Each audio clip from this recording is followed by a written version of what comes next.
Must feel is Penny Fitzlyon, who says that she has no choice but to use the drug to control the pain caused by her multiple sclerosis. But what other health implications could cannabis lead to, and will the drug ever be decriminalised in Britain? Well, Professor Mike Barnes is here now, along with Penny and Peter Carroll, who is currently spearheading a new campaign to help the 1 million users in Britain take their pain relief without risk of becoming criminals. Welcome to all of you. Thank you for being here. Penny, I wanted to start with you first of all. 15 years ago, you were diagnosed with multiple sclerosis. What type of pain relief were you using back then? What was on offer to you? Mainly opiates. I was getting painkillers, anti-inflammatories. For some reason, I was given antidepressants. And none of these things were working? They just made me constipated. Right, and there are many side effects of all of these drugs. So when did you first hear about cannabis being possibly an effective way to relieve your pain? There had been a talk at the Hounslow branch MS Society, and I in fact got the paperwork from that, and it was for a person up in King's Cross. And I was very lucky. I got myself an appointment. They accepted me as a patient. I had to prove diagnosis. Yes. And for 11 years, every couple of weeks, I was going up there. And getting the cannabis for medicinal use. And Was this like a health shop? Where were you buying it in King's Cross? The place very subtly called itself Tony's Holistic Centre. So it was THC. which is the drug in cannabis. In cannabis. Yes, after 11 years and going up there and discovering padlocks on the doors, the source had been closed off. They shut it down, did they? They shut it down. Yes, and unfortunately he was taken to prison and he was put in prison. How many people got their pain relief from that particular place? Well, over 2,000 a week. Wow, gosh. And what difference did the cannabis do for pain, for your general life? What difference did it make to you, or does it still makes to you? It still makes. If you can imagine the pain. Not it's like if you try to open a rusty gate. Yeah. If you can imagine all of your limbs being like that gate. And cannabis just acts like 3-in-1 oil. And all of a sudden, you can move pain-free. And you've medicated yourself this morning, have you? Yes. And I wouldn't be here able to talk. But it doesn't get you stoned? No, not while it's working medically. And it turns out recreational users are only going for the side effect. So there's a big difference between recreational and medicinal. And Mike, you've worked with people that suffer chronic illnesses, yes, and you've seen the benefits of this and the difference that it makes to people's life. Why is it? Why is cannabis such an effective pain relief? I think, well, the quick answer is we don't know. The brain, perhaps surprisingly, has natural cannabis receptors in it.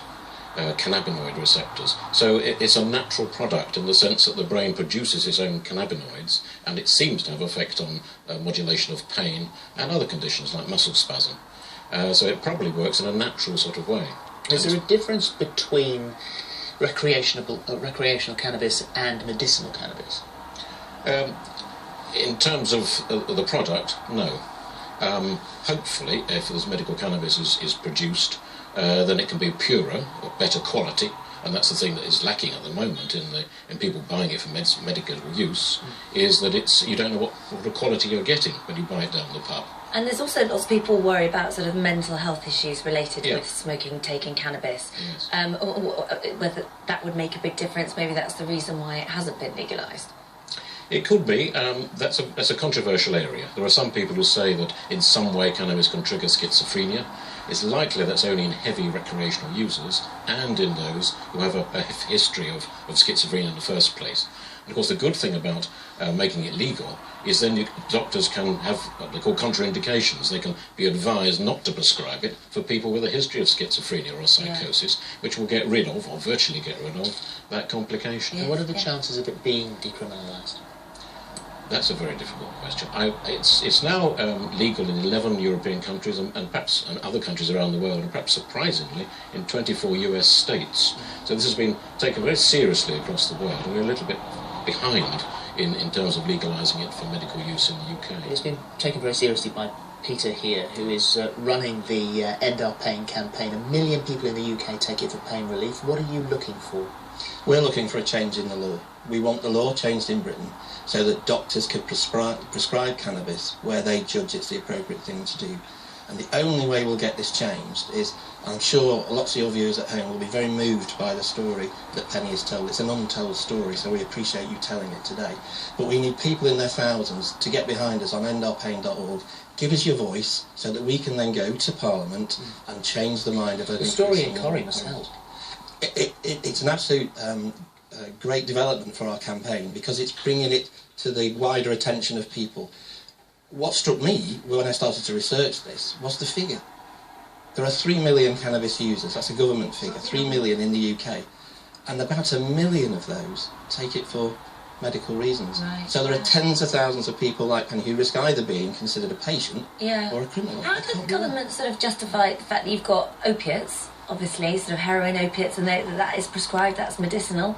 How do they... I don't understand the difference then between... Well, I think what's happened is there's a huge debate about general drug reform, about whether we should legalise some drugs, particularly cannabis, for recreational use. And that's a very controversial debate for politicians to get into. So the medical argument has got lost in that.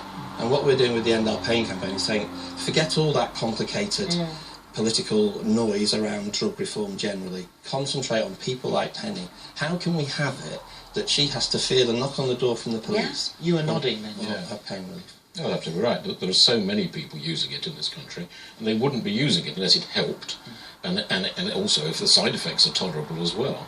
So we are criminalising people who are using it for genuine reasons. I'm assuming that when you start off, I'm not going to ask you where you get it from now, but I'm assuming someone who is suddenly diagnosed with MS finds out that this is a very beneficial, useful way to combat the pain, and is going to have to start going out and finding their source, and that in itself, I would have thought, is treading into quite a dangerous area. And you have to know other people who's got the same illness, and you have to ask questions. And yes, you do have a lot of people pretending they know. And potentially buying from unscrupulous dealers. You're putting yourself as a patient in... It is guaranteed, if you went to somebody on a street corner, they would swear whatever it was they thought you wanted to hear. Just so they can take your money. Yeah, it's incredibly dangerous. Thank you for coming in and telling us your story, and good luck with your campaign. Thank you very much. Thank you.